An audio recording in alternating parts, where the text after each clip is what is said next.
Today we have electric field intensity on the equatorial line of electric dipole.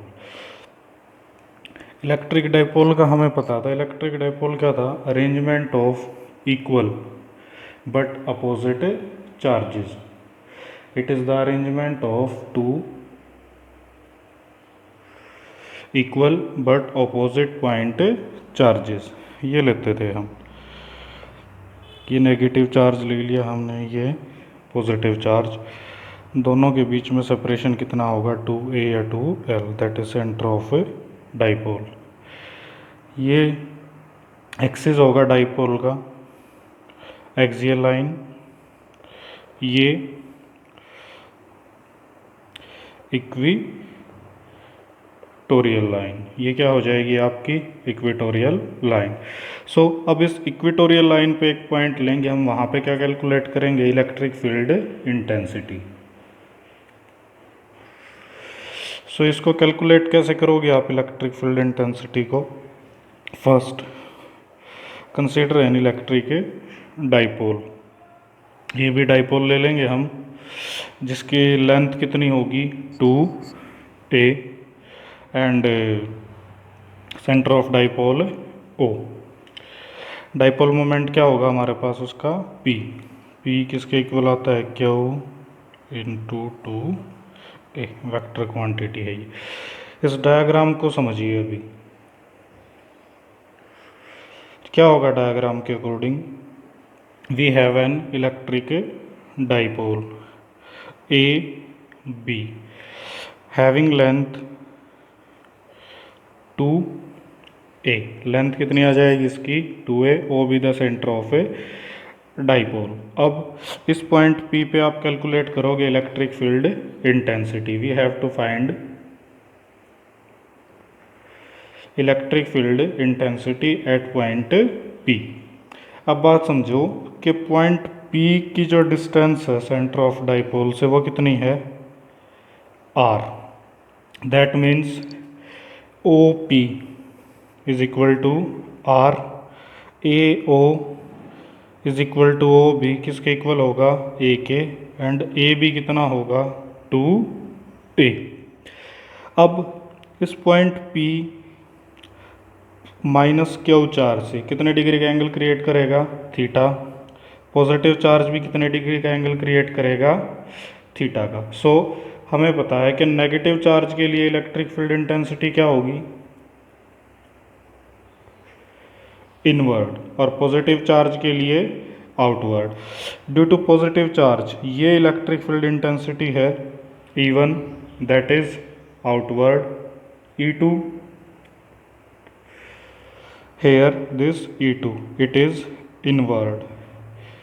So we can say that electric field intensity due to positive charge is outward, due to negative charge is inward. अब electric field intensity ये clear है कि vector quantity है. इन दोनों vector quantities के बीच में angle कितना है? 2 थीटा. बिकॉज मैथमेटिकल कॉन्सेप्ट के अकॉर्डिंग क्या होगा? सम ऑफ इंटरनल एंगल्स. एक ये एंगल है, एक ये एंगल है, दोनों का सम इस एक्सटर्नल एंगल के इक्वल होगा. थीटा थीटा दोनों का सम किसके इक्वल आ जाएगा? 2 थीटा के.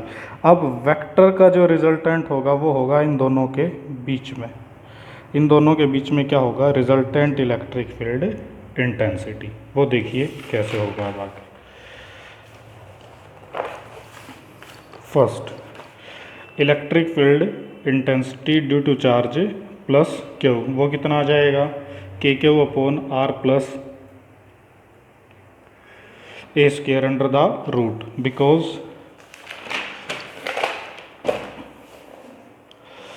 एक ये कॉन्सेप्ट और देखो, POA triangle POA angle theta. ये एंगल कितने डिग्री का होगा? 90 डिग्री का. अगर ये एंगल 90 डिग्री का है तो triangle POA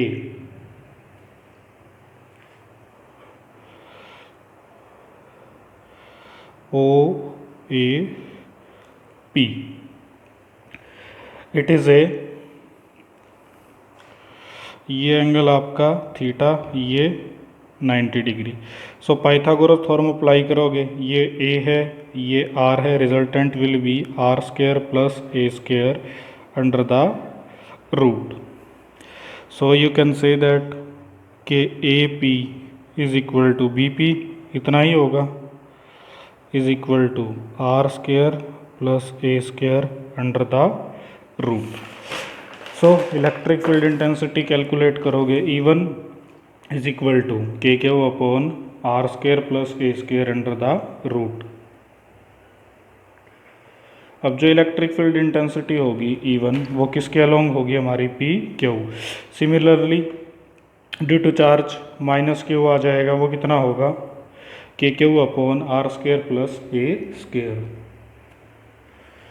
that is along p r. अब मैग्नीट्यूड दोनों का सेम है, electric field due to positive charge, due to negative charge, electric field दोनों का सेम आएगा, तो मैग्नीट्यूड सेम बट डायरेक्शन क्या है, दोनों की अपोजिट।